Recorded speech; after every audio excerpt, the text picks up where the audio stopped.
তুমি কি খাচ্ছ মামা? কে করে দিল? মামা। ভালো হয়েছে? সকাল সকাল উঠে শুধু ম্যাগি আর কি আর একটুখানি দোদো, তাই তো?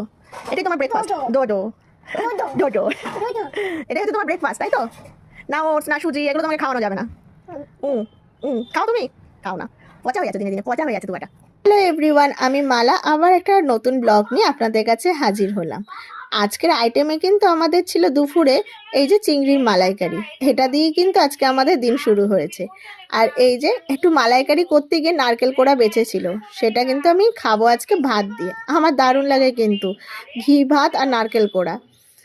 দুপুরবেলা মা আর মেয়ে স্নান করে উঠেছে, ব্যাস আর কি রেহাই আছে, মাকে একটু রোদে বসতে দেয়, সে তার চুলের একেবারে দফা রফা করে দিচ্ছে। আজকে সকালবেলা দেখলেন তো মেয়ের অবস্থা, ম্যাগি খাওয়ার যে কি চোট, তাকে যখনই দেবেন তার অলওয়েজ ম্যাগি ফেভারিট। আর দুপুরবেলা জমে গেছে কিন্তু খাওয়াটা এই চিংড়ি মাছ দিয়ে। আমার অলওয়েজ ফেভারিট চিংড়ি, সেটা যেইভাবে দেন। দুপুরবেলা খেয়ে দিয়ে একটা রেস্ট নিয়ে আবার সন্ধ্যাবেলা ঠিক করলাম যে আজকে একটু মেট্রোতে গিয়ে মেয়ের কতগুলো জিনিস আনার আছে সেইগুলো নিয়ে আসি। আমি কিন্তু মেট্রো ট্রেনের কথা বলছি না, মেট্রো ক্যাশ এন্ড ক্যারি। আপনারা কিন্তু ভুল করে একদমই ভাববেন না যে মেট্রো রেলে গিয়ে কি করব। মেয়েকে রেডি করে দিয়েছি আর তার নাটকের তো শেষ নেই। তার বেরোতে ঠান্ডা লাগছে কিন্তু ঘুরতে গেলে ঠান্ডা লাগবে না। আমাদের বাহন চলে এসছে গাড়ি নিয়ে, এবার আমরা বেরিয়ে পড়লাম মেট্রো ক্যাশ এন্ড ক্যারির উদ্দেশ্যে।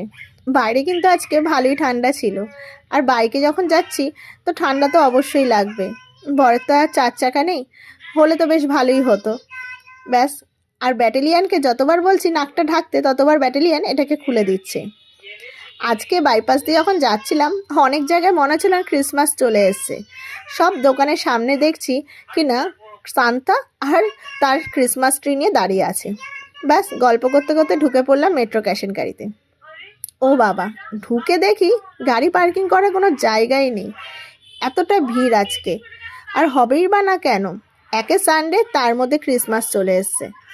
তাও খুঁজে খাজে বর আমি পেলাম একটা গাড়ি পার্কিং করার জায়গা। সেখানে গাড়ি পার্কিং করে যেই না ভেতরে ঢুকেছি, ব্যাস মেয়ের আবদার শুরু, এই গিফটগুলো নাকি সে বাড়িতে নিয়ে যাবে, আর এই সান্তাকে নাকি সে একটা ধাক্কা মারবে।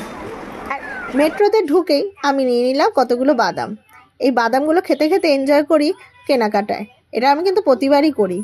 এতগুলোর মধ্যে একটু বাদাম নিলে কি হয় বলুন, কিছু হয় না। আর এই যে আমার বর খুঁজে পায় না যে কি নেবে কি নেবে না, প্রতিবারই বলি লিস্ট করে নিয়ে আসো, না সে আমার কথা শোনে না। সে এসে এখানে হাপুস নয়নে খুঁজতে থাকে কোনটা নেবো কোনটা নেবো না। তারপরে মেয়ের আবদার হলো সে কিনা কোল্ড ড্রিঙ্কস খাবে, তাই দেওয়া হলো কোল্ড ড্রিঙ্কস খাও বাবা, অন্তত মাথাটা ঠান্ডা করে রাখো। কেন আমরা